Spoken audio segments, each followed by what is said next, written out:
अखिलेश, आपने जब पिछली स्टोरी की थी तो आपने मुझसे पैसे लिए थे। कौन से में? जो लास्ट टाइम आप मेरे पास आए थे तो आपने जब स्टोरी मेरी चलाई थी, उसको चलाने के लिए आपने मुझसे पैसे लिए थे। ये अच्छा, ये ठीक वही कि आरोप लगा रहे हैं कि कह दिया कुछ और उसका कोई एविडेंस। देते रहो सफाई। आप आपने लिए थे, मैं तो कह रहा हूँ लिए थे। अब आपको साबित करना है कि आपने नहीं लिए थे। ये ब्लैकमेलर शब्द ऐसा ही है। किन किन लोगों के वॉइस सैंपल लिए जाएंगे? हरीश रावत जी हैं, आप हैं, हरक सिंह रावत जी भी हैं, और कौन कौन है? तो डरता कौन है सैंपल देने से? आप लीजिए ना, डरेंगे वो? का तो एक बार आपने कहा था कि मैंने डर कमाया है। ये डर वही है कि आप स्टिंग कर लेते हैं लोगों का।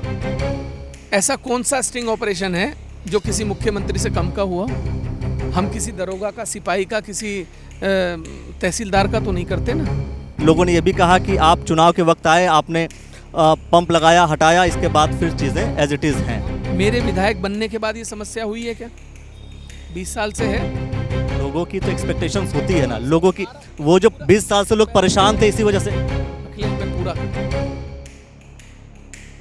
नमस्कार, आप देख रहे हैं द न्यूज़ वाला नेटवर्क। एक विषय जो सोचने वाली बात है, सीबीआई से कौन नहीं डरता? अगर सीबीआई आपके द्वार चले आए तो डर तो लगता ही है। सीबीआई गई थी हरीश रावत के भी घर, तो उन्हें भी थोड़ा बहुत डर लगा होगा। और सीबीआई आ गई उमेश कुमार जी के यहाँ भी। सीबीआई ने दे दिया नोटिस। नोटिस किस बात को लेकर के? ये मामला कुछ पुराना है, 2016 को लेकर के। पूरे मामले को जानेंगे। उमेश कुमार जी हमारे साथ हैं। मैं कह रहा हूँ, सीबीआई ने जो नोटिस दिया, क्या है नोटिस में? देखिए, पहले तो मैं सभी लोगों को ये बताना चाहता हूँ कि जब कोई कानूनी कार्रवाई होती है तो पहले हमें समझना चाहिए। अधिकतर लोग ये चला रहे हैं सीबीआई ने नोटिस जारी किया, सीबीआई ने नोटिस जारी किया। ये नोटिस सीबीआई का नहीं है। 2016 का प्रकरण है, जब मैंने हरीश रावत जी का विधायकों की खरीद फरोख्त को लेकर स्टिंग ऑपरेशन किया था और सरकार गिर गई थी। 23 मार्च को स्टिंग ऑपरेशन हुआ था, 26 मार्च को चलाया गया था, 27 मार्च को राज्य में राष्ट्रपति शासन लग गया था। उसके बाद इसकी जांच सीबीआई को सौंप दी गई थी। तब से प्रकरण चल रहा है। लॉकडाउन में सीबीआई ने मुझे 2 बार बुलाया। मैंने जांच में, जब पीक का लॉकडाउन था, जब लोग घर से नहीं निकल रहे थे, मैं तब सीबीआई कार्यालय गया और मैं बयान देकर आया। उसके बाद फिर दोबारा सीबीआई ने कोई डेवलपमेंट्स हुई, तब मुझे संपर्क किया। जब सीबीआई ने मुझसे संपर्क किया, तब मैंने सीबीआई जांच में कोऑपरेट किया। अब मेरा ये कहना है कि सीबीआई जांच की मांग तो सबसे पहले मैंने ही की थी। इस बात का मुझे नहीं लगता कि बहुत सारे लोगों को इसकी जानकारी है। तो मैं चाहता हूं कि आप लोगों को ये भी पता होना चाहिए कि सीबीआई की मांग किसने की थी। लोग कहते हैं कि सीबीआई किसी और के कहने पे हो गई, सीबीआई किसी और ने इसके लिए इनिशिएट किया। नहीं, सीबीआई की मांग मैंने की थी, क्योंकि मुझ पर उस समय हरीश रावत जी अनलगल आरोप लगा रहे थे कि सीडी झूठी है, जो करने वाले हैं उनका इतिहास जाना जाना चाहिए, और पता नहीं क्या क्या आरोप उन्होंने हम पर मढ़ दिए थे। तब मैंने ये कहा था कि सीबीआई जांच होनी चाहिए। मैं तैयार हूँ, हरीश रावत जी भी तैयार हैं या नहीं हैं, वो बता दें। मैं बिल्कुल सीधे कहना चाहता हूं कि ये सीडी झूठ है, बिल्कुल फॉल्स है। मैं तो तैयार हूँ सीबीआई जांच कराने के लिए पूरे प्रकरण की। प्रॉपर्टी नहीं बना सकता है, इतना धनाढ्य नहीं हो सकता है जितना ये सज्जन बने हैं। अगर मैंने अपना नैतिक कर्तव्य जो इस खरीद फरोख्त को था उसको लेकर निभाया है, तो उसमें गलत क्या किया है? आप मेरी संपत्ति की जांच कराने की बात कर रहे हैं, मेरी जांच कराने की बात कर रहे हैं। मैं तो आपसे कहता हूं, मैं आपको चुनौती देता हूं, आप मेरी जो जांच कराना चाहे कराइए। अगर इस स्टिंग ऑपरेशन के अंदर एक भी लाइन कहीं से कहीं ऑडियो वीडियो किसी भी तरीके की चेंज की गई हो, इसकी सीबीआई जांच हो, मैं जेल जाने के लिए तैयार हूँ। देखिए, इसके अंदर एक और 2 चीज़ें निकल करके। आपने बोला कि भाई सीबीआई की जांच कराने को तैयार हूं मैं, सीबीआई की जांच हो रही है। दूसरी चीज़, उन्होंने बोलते बोलते उन्होंने एक बात बोली, क्योंकि ये पूरे स्क्रीन पर लोग देख रहे हैं। बात बोली कि भाई आरोप लगा रहे हैं कि आपने ब्लैकमेल किया, क्योंकि वो उसी वजह से चीज़ें लगातार चलती आ रही है कि ब्लैकमेलर शब्द जो निकल करके आया, लगातार वही चीज़ निकल करके आ रही है कि भाई इतना ढनाढ है, इतना पैसा कहाँ से आया, कैसे आया। तो वो सारी बातें, जो सवाल उनके शुरुआत हुए थे, वो वहीं से शुरुआत हुए थे, और इस वीडियो में भी यही बात वो कह रहे हैं। अखिलेश, आपने जब पिछली स्टोरी की थी तो आपने मुझसे पैसे लिए थे। कौन से में?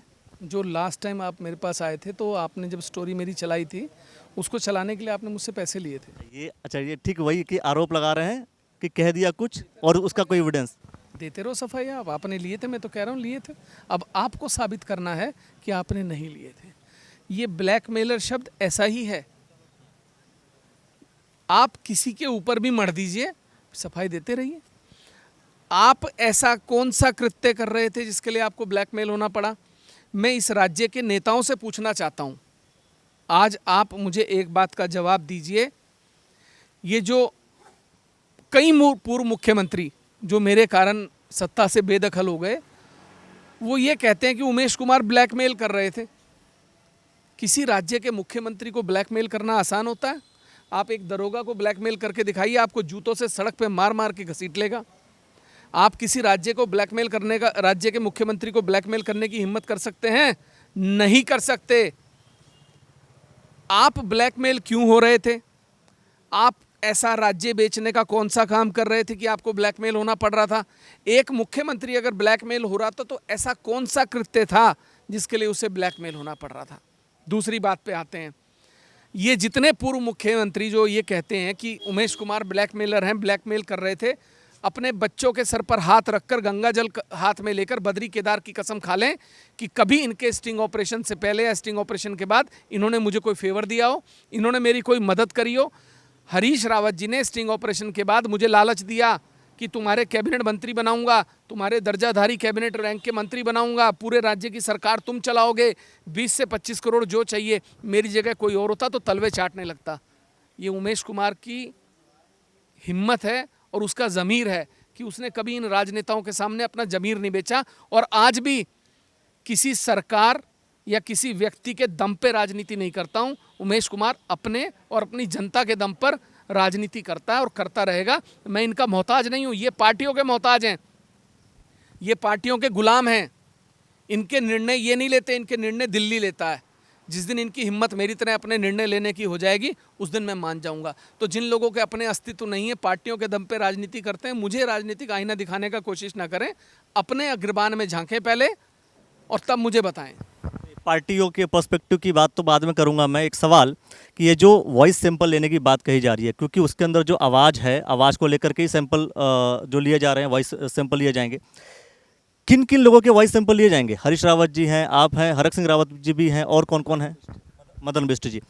मेरा ये कहना है, जब सीबीआई जांच की मांग मैंने की थी तो डरता कौन है सैंपल देने से? आप लीजिए ना। डरेंगे वो जो राज्य को खरीद बेच रहे थे? उन्होंने तो ये भी कह दिया, हरीश रावत जी ने ये भी कह दिया कि अगर सरकार सही है, बीजेपी सरकार की तरफ इशारा करते हुए भी कहा उन्होंने कि भाई 2024 के पहले कर लें, ऐसा ना करें कि वो 2024 का जो चुनाव है लोकसभा का, इसमें उनको डिस्टर्ब करने का काम किया जा रहा है, ताकि भाई राजनीति पे कहीं ना कहीं प्रहार हो सकता है या उनकी पॉलिटिक्स पे कहीं ना कहीं भाई एक नेगेटिव इम्पैक्ट आ सकता है। अखिलेश, चुनाव का उल्हाना और चुनाव की दुहाई वो देते हैं जो डरते हैं, जो इस चीज़ का भी राजनीतिक माइलेज लेना चाहते हैं। मेरी तरफ से 2023 में ख़त्म करें, 2024 में ख़त्म करें। चुनाव इन्होंने ही लड़ना है, हमने नहीं लड़ना क्या? अरे ये कौन सी बात होगी कि 2024 से पहले कर लो जो करना है, ताकि कल को आप विक्टिम कार्ड खेलो। आपको देखो साहब, मैंने तो पहले ही कहा था मुझे भाजपा सरकार फंसाना चाहती है, मुझे केंद्र की सरकार फंसाना चाहती है। आपके हिसाब से तो अब मतलब वो फंस रहे हैं, इस तरीके से डिले करा रहे हैं। आप डिले कराना चाह रहे हैं। स्टिंग ऑपरेशन एकदम सच्चा और जायज़ है। उसके वीडियो फुटेज, उसके इक्विपमेंट सारे सीबीआई को मैंने स्वयं जाकर दिए। जिस दिन मैंने स्टिंग ऑपरेशन के फॉरेंसिक के लिए दिए थे, उस दिन कोई सीबीआई जांच के आदेश नहीं हुए थे। सीबीआई जांच का इनिशिएटिव मैंने कराया, मैंने सारी चीज़ें जाके जमा कराई। फॉरेंसिक में सब चीज़ें सही पाई गई। वॉइस सैंपल लेना है वॉइस सैंपल ले लीजिए, आपको जो सैंपल लेना है वो ले लीजिए, ब्लड सैंपल लेना है वो भी ले लीजिए, आपको नार्को टेस्ट कराना है इनका भी कराइए, हमारा भी कराइए, आपको ब्रेन मैपिंग करानी है इनकी भी कराइए, हमारी भी कराइए, दूध का दूध और पानी का पानी हो जाएगा। डरते क्यों हो भाई? अच्छा, इसी तरीके से जब मैं इंटरव्यू कर रहा था आपका, तो एक बार आपने कहा था कि मैंने डर कमाया है। ये डर वही है कि आप स्टिंग कर लेते हैं लोगों का? एक बात बताइए, ऐसा कौन सा स्टिंग ऑपरेशन है जो किसी मुख्यमंत्री से कम का हुआ हो? हम किसी दरोगा का, सिपाही का, किसी तहसीलदार का तो नहीं करते ना।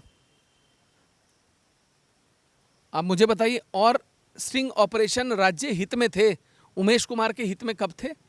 क्या उमेश कुमार की जांच इनकम टैक्स इन्वेस्टिगेशन ने नहीं की?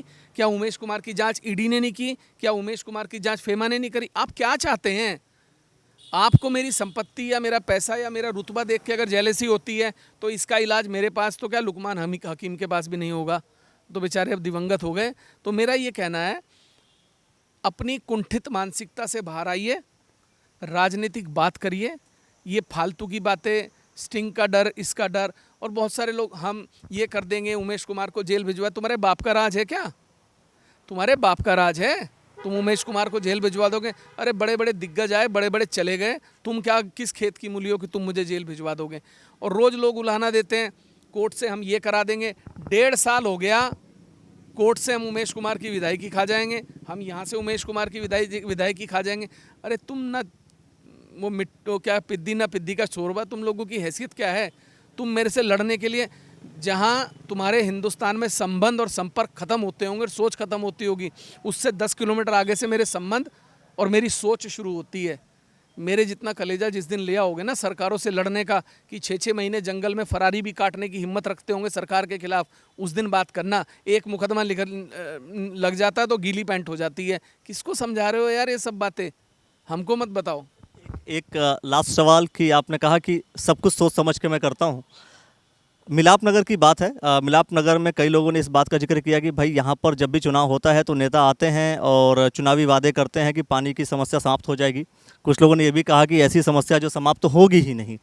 तो सबके अपने अपने पर्सपेक्टिव थे। लोगों ने ये भी कहा कि आप चुनाव के वक्त आए, आपने पंप लगाया, हटाया, इसके बाद फिर चीज़ें एज इट इज़ हैं। आप ये बताइए कि जिस दिन पहली बरसात हुई उस दिन ये सारे बरसाती मेंढक कहाँ थे? मिलाप नगर की सड़कों में पानी में कौन घूम रहा था नंगे पाँव? कहाँ थे बरसाती मेंढक? सारे थे कहीं? आज भी पंप किसके चल रहे हैं वहाँ? आज पानी कैसे निकल रहा है मिलाप नगर से, मोहनपुरा से? तो ये ऐसा है, ये सब बातें। देखिए, बात सुनिए, आप 39,000 वोटों से जीते, 32,000 एक को मिले, 30,000 एक को मिले, जो 62,000 वो लोग थे जो आपके खिलाफ थे। तो भाई अगर आप ये सोचो कि आपके खिलाफ कोई नहीं बोलेगा तो ये संभव नहीं है। मेरा कहना है आप आलोचना करिए लेकिन तथ्यों पर। आप ये कहो कि मैं भाजपा कार्यालय से मिट्टी खोद के तालाब में डाल दूंगा, ये कौन सा समाधान है भाई पानी का? मतलब मिट्टी डाल दोगे तो पानी और बाहर आ जाएगा। तो ये बेबुद्धि की बातें करने से मैंने काम कराया था विधानसभा में आके, आप आइए, आपका स्वागत है। मैं उत्तराखंड के हर उस व्यक्ति का स्वागत करता हूं जो मेरी विधानसभा में आके पैसा लगा के आम आदमी को राहत देना चाहता है। आइए ना, जेब से पैसा तो निकालिए, लगाइए ना पंप, पाइप बिछाइए ना, किसने रोका है? आइए। लेकिन वो जो सोल्यूशन है, जो काम है, वो परमानेंट सोल्यूशन या परमानेंट काम नहीं हो सकता क्या? क्या चुनाव के समय ही ये सोल्यूशन? बताओ, रहते कहाँ हो आप? मिलाप नगर ढंडेरा में आप गए हो? सड़क से कितना नीचे है? आसपास कोई ऐसा नाला है या कोई तालाब है जो कहीं दूर जाता हो? तो मैंने कहा ना कि लोगों ने कहा, मैंने इस बात का कहा कि लोगों ने खुद कहा कि हाँ यहाँ पर ऐसी समस्या है, और ये समस्या 1 साल की बात है, 20 साल की समस्या है। तो मेरी बात का जवाब देते जाइए, सुनिए। मेरे विधायक बनने के बाद ये समस्या हुई है क्या? 20 साल से है। विधायक 5 साल के लिए चुना गया हूँ। एक योजना काम करने के लिए दोगे या नहीं दोगे? या पहले ही महीने आप कहोगे कि मेहंदी सूखी नहीं, अब जो है अब आगे मैं कुछ कहना नहीं चाहता, छोड़िए। तो ऐसा है भाई, मेरे लोगों की तो एक्सपेक्टेशंस होती है ना, लोगों की। वो जो 20 साल से लोग परेशान थे इसी वजह से। अखिलेश, मैं पूरा कर लूँ। कितने लोगों को इस बात का पता है कि यहाँ के लिए मैं कितनी बड़ी योजना पे काम कर रहा हूँ? नहीं पता ना। वित्तीय स्वीकृतियाँ, इरिगेशन की स्वीकृतियाँ, शहरी विकास की स्वीकृतियाँ, 50 एनओसीज आपको चाहिए होती हैं। मैं तो उस स्तर पे काम कर रहा हूँ कि मैं इस तालाब को परमानेंट ख़त्म करूँगा। और आज इस कैमरे पे इस वीडियो को काट के रख लीजिएगा, जाने के बाद जब 2027 में चुनाव आएगा तो इसको ज़रूर चलाना। इस पानी का समाधान मैं ही करूँगा और किसी के बस की बात है नहीं, ध्यान रखना।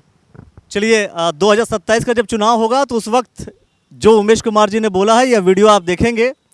हो चुका रहेगा तो अलग बात होगी, नहीं हुआ रहेगा तो अलग बात होगी। जो कुछ भी होगा वो सारी इन्फॉर्मेशन आप द न्यूज़ वाला नेटवर्क पर देखेंगे। और दे न्यूज़ नेटवर्क को अखिलेश, मैं हमेशा एक बात सबसे कहता हूँ, हर क्षेत्र की, हर गांव की एक मुख्य समस्या होती है।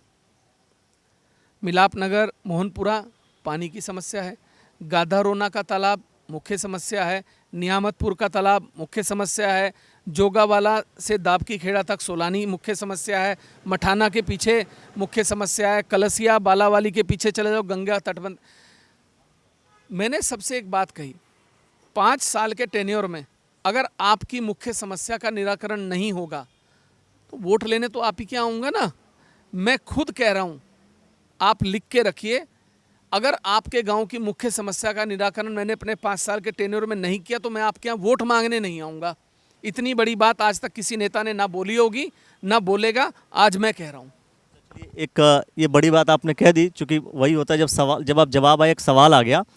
चूँकि आपको चुनाव लड़ना है लोकसभा का, सांसद का, क्षेत्र काफ़ी बड़ा है और मैं ये देख रहा हूँ कि हरिद्वार में भी कई ऐसी जगहें हैं जहाँ पर पानी भर जा रहा है। बरसात अभी शुरू नहीं हुआ, बहुत ज़्यादा बारिश नहीं है, तो यह हाल है कि वहाँ पर भी पानी भर जा रहा है। तो क्या जिस तरीके से विधानसभा में आपने किया था उस तरीके से लोकसभा में करेंगे कि हर जगह की प्रॉब्लम को रिजॉल्व कर लेंगे? देखिए, किसी एक व्यक्ति के लिए एक पद पर रहते हुए विधायक के पूरे जिले की समस्या को, जहाँ की आबादी 20 लाख है, जहाँ पर 14 विधानसभाएं लोकसभा में आती हैं, 11 विधानसभाएं जिले में आती हैं, जहाँ पर 1470 गांव हैं, जहाँ पर 2200 से ज़्यादा पोलिंग बूथ हैं, संभव नहीं है ठीक करना। मैं अगर किसी दूसरे विधायक के क्षेत्र में जाके काम करूंगा तो वो मुझे गाली देगा, मुझे करने नहीं देगा।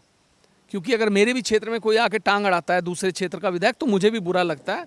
तो जिस दिन लोग सांसद बनाएंगे, जिस दिन लोग बड़ी जिम्मेदारी देंगे, उस दिन हम वो काम भी करके दिखाएंगे जो किसी ने सोचा भी नहीं होगा कि काम हो सकता है। चलिए दोस्तों, 2024 का जो चुनाव है वो ऑब्वियसली भारतीय जनता पार्टी ने भी अब संघनाद कर दिया। भारतीय जनता पार्टी ने कह दिया कि अब हम शुरुआत कर रहे हैं। बहुत सारे विषयों को, जो पॉलिटिकल सेगमेंट्स होंगे, उस पर भी पूरी तरीके से खुल के हम चर्चा करेंगे। आपने जो समय दिया सर उसके लिए बहुत बहुत धन्यवाद। धन्यवाद जी आपका। और दोस्तों, वीडियो को लाइक कर लीजिए, चैनल को सब्सक्राइब कर लीजिए, शेयर कर लीजिए। और जो मुद्दे आपको लगते हैं, जो समस्याएं आपको लगती है कि हाँ ये समस्या विधायक उमेश कुमार जी सॉल्व कर सकते हैं, वो भी कमेंट में लिख दीजिए। और लोकसभा के लिए और क्या क्या बेहतरी आप चाहते हैं लोकसभा, अपने हरिद्वार क्षेत्र में, हरिद्वार लोकसभा में क्या क्या चाहते हैं, वो भी आप कमेंट सेक्शन में लिख दीजिए। देखते रहिए द न्यूज़ वाला नेटवर्क। धन्यवाद।